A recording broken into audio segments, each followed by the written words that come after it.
कोई भी कार्य विशेष तभी होता है जब वह विशेष कार्य के लिए किया जाता है, जिससे कोई विशेष उपलब्धि होती हो, तो उसका विशेष कारण भी होता है। जैसे मान लीजिए कि आप मोक्ष मार्ग पे चलना चाहते हैं, तो ये विशेष कार्य है, सद्भावना के साथ किया जा रहा है कि नहीं? आप लोग इसमें सद्भावना लेकर के आए हैं ना कि मुझे सांख्य दर्शन का स्वाध्याय करना है, और एक कार्य है जो केवल सिंपल तरीके से सामान्य एक आदत की तरह चल रहा है। उस कार्य से कौन सा लक्ष्य आपका पूरा हो रहा है? महर्षि कपिल यही तो कहना चाहते हैं इस सूत्र में कि जिस काम को आप बड़े जी जान से और लग कर के जर मर के कर रहे हो, उससे क्या मिलने वाला है?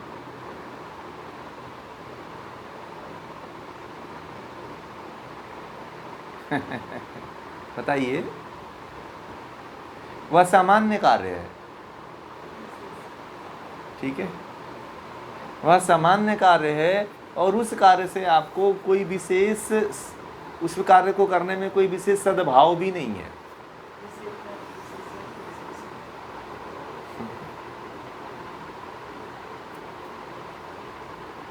बताइए। जैसे जीव जंतु पशु पक्षी भी तो ये कार्य कर रहे हैं जो सामान्य कार्य है, विशेष कार्य कौन सा है? आप लोग अपने जीवन में कौन सा विशेष कार्य कर रहे हैं, आप लोगों ने कभी देखा है? बताइए। कोई ऐसा कार्य विशेष काम जो आप लोग कर रहे हों या किए हों पहले के समय में?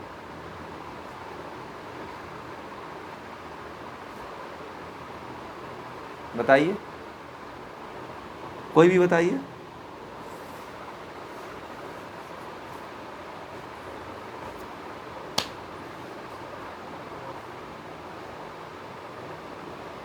मैंने पूछा कि आपने अपने जीवन में कौन सा ऐसा विशेष कार्य किया हुआ है? जो अभी मैं समझा रहा था उसका ही प्रयोग मैं करवा रहा हूँ आप लोगों से कि आप लोगों ने अपने जीवन में कौन सा ऐसा विशेष कार्य किया है। आप लोग जो कर रहे हैं वो सामान्य कार्य है। महर्षि कपिल कह रहे हैं कि जो आप लोग कर रहे हैं वो सामान्य कार्य है, तो कोई विशेष सद्भावना के साथ जो कार्य किया जाता है, जिसकी आप पूर्ति करना चाहते हो, उसे विशेष कार्य कहते हैं।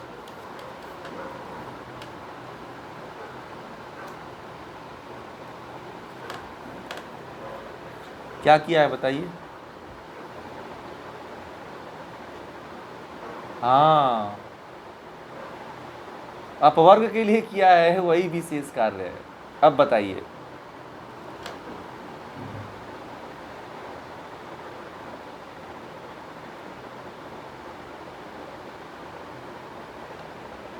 उसमें आपकी कामना है ना।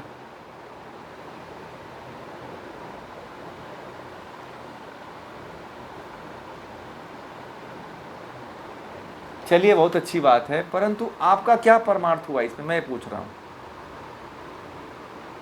ये सेवा, ये आपने ये निस्वार्थ सेवा किया, परंतु सांख्य की दृष्टि में निस्वार्थ क्या है? निस्वार्थ सेवा की कोई वैल्यू है? वो निस्वार्थ सेवा तो सांख्य कहता है कि इससे आपको कौन सी मुक्ति मिली। पूनम जी ने जो बात कह दी वो पूरा का पूरा एक ही शब्दों में पूरा का पूरा वो बात स्पष्ट हो गई कि आपने भोग के लिए जो भी कार्य किया है वो भोग के लिए किया है, अपवर्ग के लिए कोई कार्य नहीं किया हुआ है।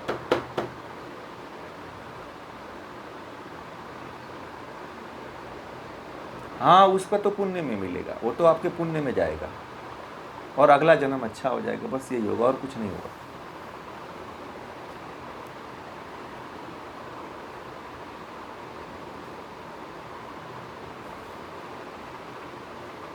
आप लोगों को लगेगा कि ये तो हमारे जीवन को पूरा बेकार ही कह रहे हैं।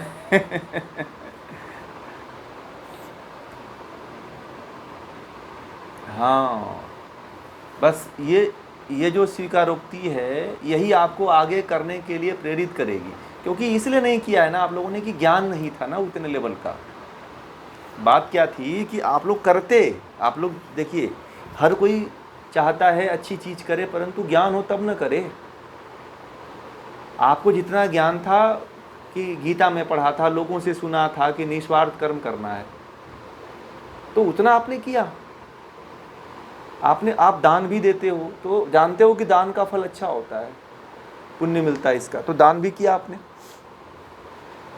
परंतु क्या आपने अपनी आत्मा को मुक्त करने के लिए, परमात्मा को प्राप्त करने के लिए कुछ कार्य किया? ऐसा विशेष सद्भाव तो कार्य हुआ ही नहीं, क्योंकि कारण विशेष, मतलब कि हर कार्य जो होगा उसके पीछे कुछ विशेष कार्य के पीछे कारण भी बहुत विशेष छिपा होता है।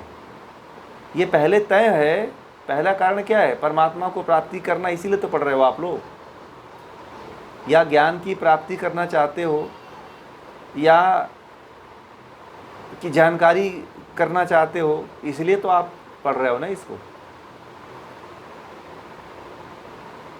मान लीजिए कि 10,000 लोग हैं, 10,000 लोग में मात्र 15 लोग जुड़ते हैं,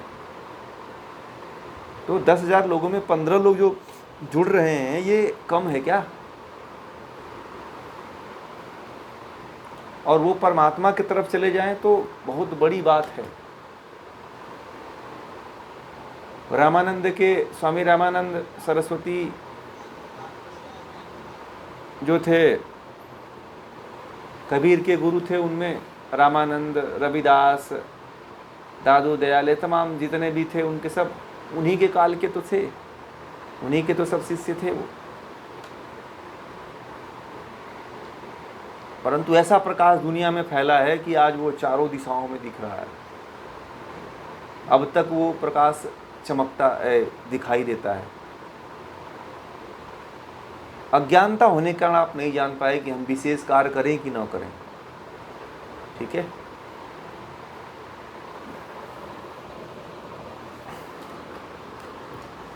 सैनिक पैसा ले रहा है,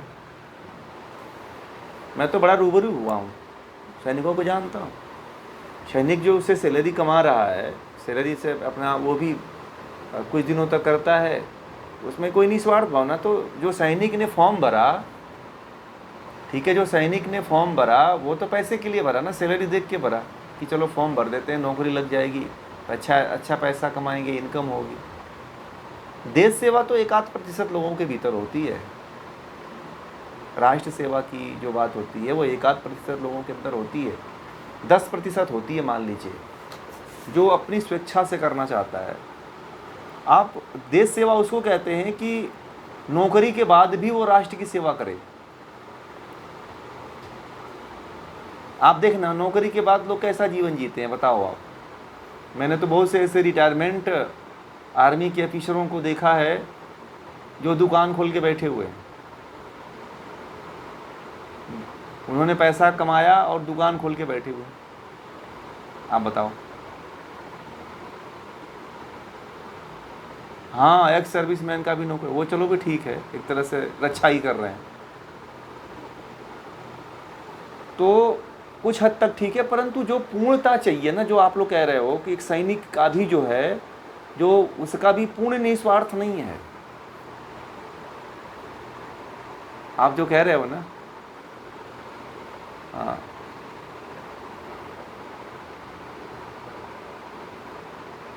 हाँ, पूना के, हाँ, ये लोग जो कार्य करते हैं, ये बेचारे बिना पैसे के करते हैं। ये लोग पैसा भी नहीं लेते हैं, इनको कोई भोजन करा देता है, रात में एक दिन कोई ठहरा देता है अपने, मतलब एक तरह से जो आरएसएस के, मुझे जहाँ तक, मुझे बहुत जानकारी नहीं है, जितनी जानकारी है मुझे पता है, लोग बताते हैं कि इनको कोई पैसा नहीं मिलता है, अपने कोई घर पे कोई आरएसएस का व्यक्ति होता है, वो खाना खिला देता है, रुकने के लिए स्थान दे देता है, किराया भाड़ा कहीं से कोई दे देता है, तो वो इस तरह से करते हैं। मतलब उनका कोई ये नहीं रहता है कि मुझे पैसा चाहिए तो ही मैं करूँगा। उसमें तो उस व्यक्ति की स्वेच्छा होती है कि तुम अपनी सेवा दो। तो ये निस्वार्थ, ये तो राष्ट्र के लिए विशेष कार्य है, परंतु अपने लिए नहीं है। ये केवल राष्ट्र के लिए विशेष कार्य है। सांख्य के अनुसार न राष्ट्र देश की रक्षा सैनिक ही विशेष कार्य कर रहा है, ना ही जो है आपका आरएसएस का जो बंदा है वह भी नहीं कर रहा है।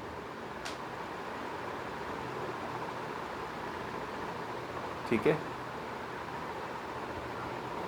समझिए, बहुत बड़ी है जी।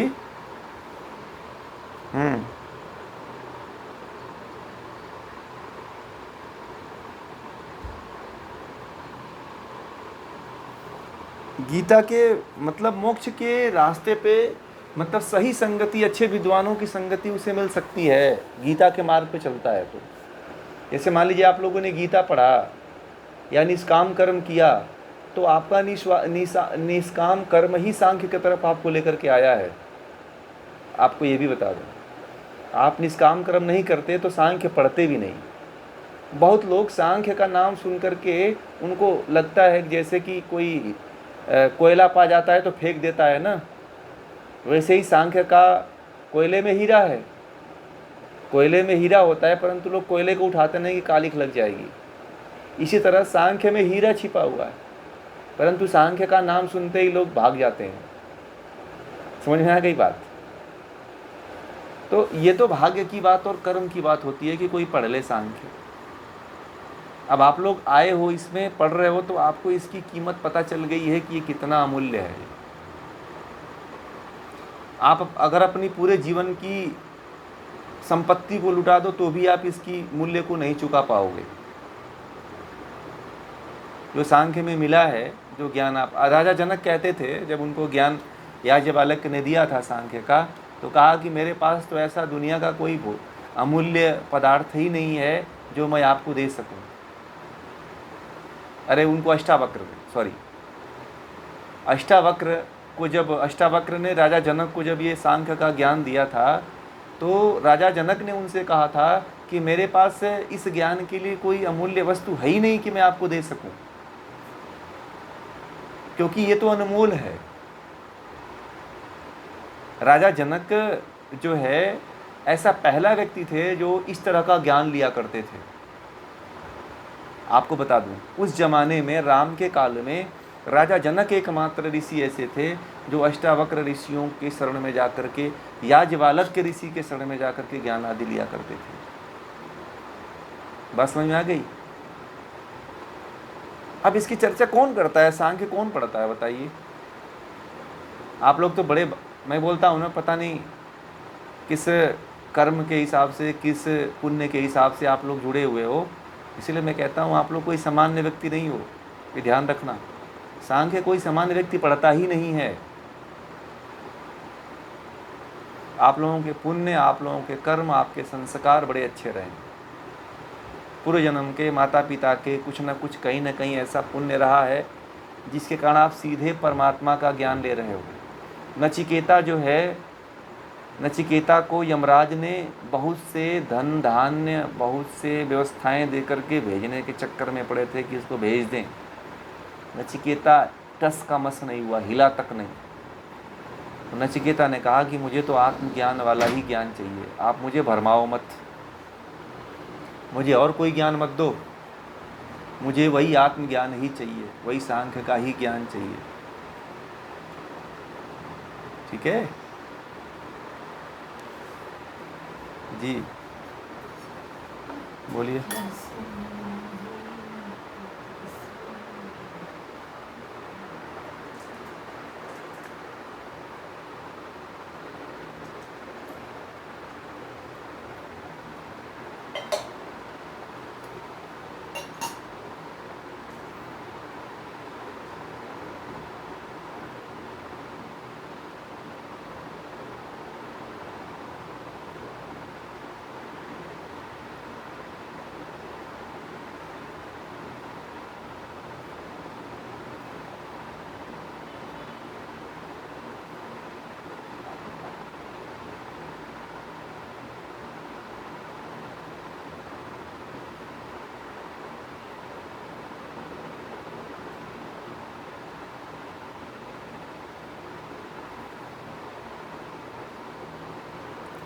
देखिए, ये विशेष कार्य तो ईश्वर की कृपा से भी ही हो रही है ना। मैं भी कर रहा हूँ तो ये ईश्वर ही करा रहा है।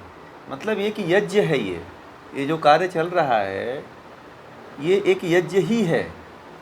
समझ रहे हैं ना, एक यज्ञ ही चल रहा है ये।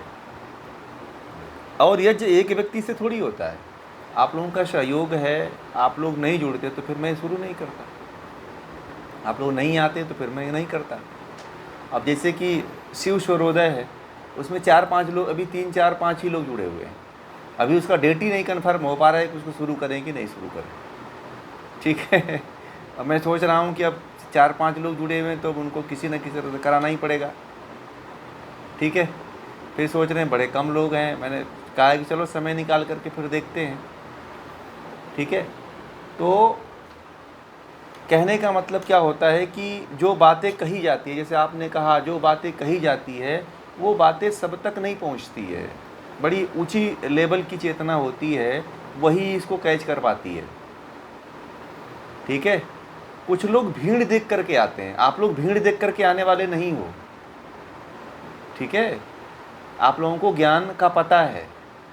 कुछ लोग जब भीड़ इकट्ठा होती है ना तो फिर उस भीड़ में शामिल होने की कोशिश करते हैं। ठीक है, तो भीड़ वाले नहीं हो आप लोग। आप लोगों को पता है कि जो ज्ञान होगा वो, मैं जो सब्जेक्ट शुरू करता हूँ वो क्या चाहिए आप लोगों को, कितना आपका ज्ञान लेवल बढ़ा है, वही शुरू करता हूँ। ठीक है, अब इसके आगे हाई लेवल का शुरू कर दूँ तो फिर आपको समझ ही नहीं आएगा। और मैं जहाँ तक शास्त्र को एकदम सरल करके आपकी भाषा में बताने का प्रयास करता हूँ। ठीक है,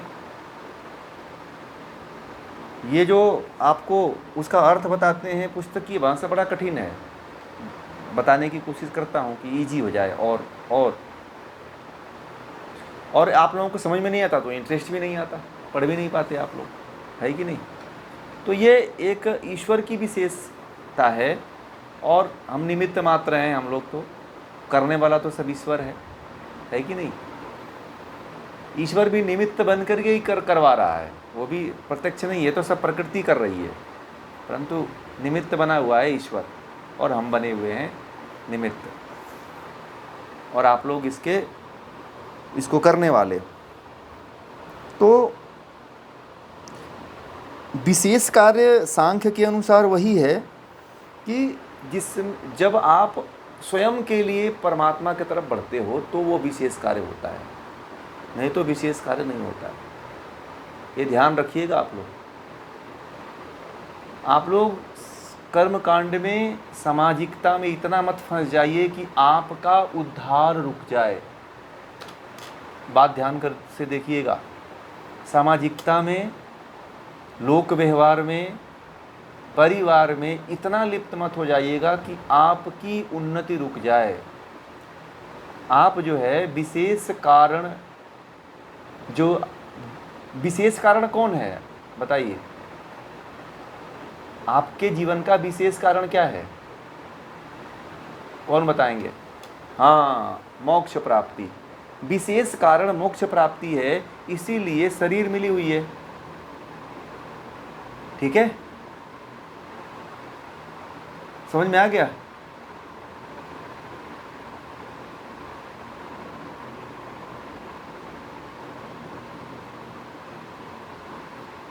हाँ वो तो है, नहीं भूलेंगे अब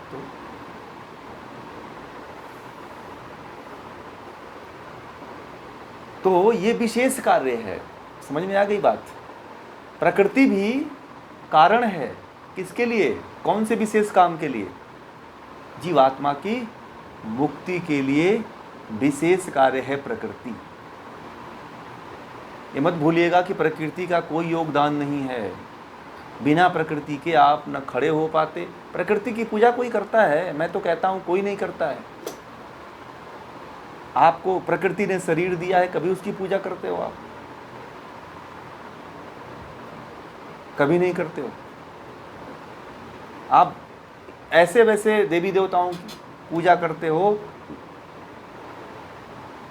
हाँ, ये बहुत बड़ी बात कह दिया आपने। उसकी पूजा जो है योग से होती है। उसकी पूजा जो है अष्टांग योग से होती है, उसकी पूजा जो है हठ योग से होती है। भगवान शिव ने हठ योग नामक ग्रंथ, हठ योग नामक योग का जो प्रारंभ किया, उसी के द्वारा जो है उस शरीर की पूजा होती है, प्रकृति की पूजा होती है। योग, इसलिए कहते हैं योग करो तो प्रकृति की पूजा हो जाएगी।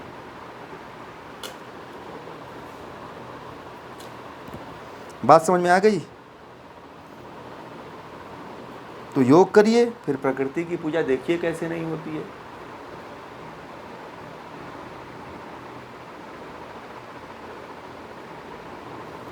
योग मतलब संपूर्ण अष्टांग योग आ गया, संपूर्ण हठ योग आ गया, लय योग आ गया, मंत्र योग आ गया, राज योग आ गया। ये सब योग ही है जो प्रकृति की पूजा के लिए किया जाता है। बाकी आप जिन देवताओं की पूजा करते हो, उनका आपके आत्मा से, परमात्मा से, प्रकृति से कोई लेना देना नहीं है। आप लोग समझो कहाँ पे हो, किस स्थान पे हो, आप लोग समझ जाओ बस मेरी बातों से।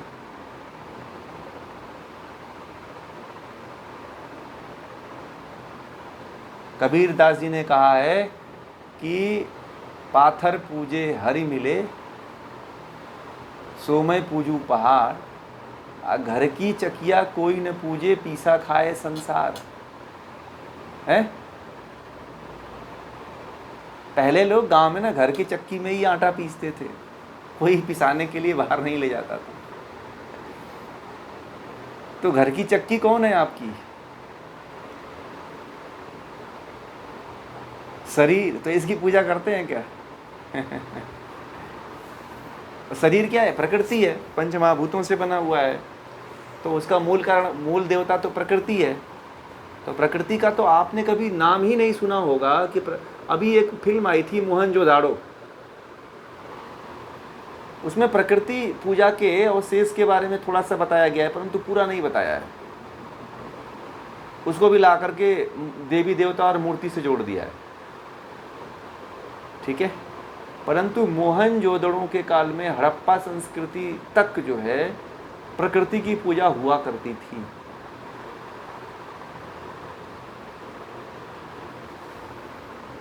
ठीक है। सांख्य बहुत गहरी बात करता है। मैंने बोला आप लोगों से पहले कि सांख्य जैसा कोई दर्शन ही नहीं है। जो सांख्य को पढ़ लेता है ना, फिर दूसरे ग्रंथ की आवश्यकता ही नहीं पड़ती है उसको। किस लिए, किसकी आवश्यकता नहीं? ईश्वर को प्राप्त करने के लिए बस अकेला काफी पर्याप्त हो जाता है।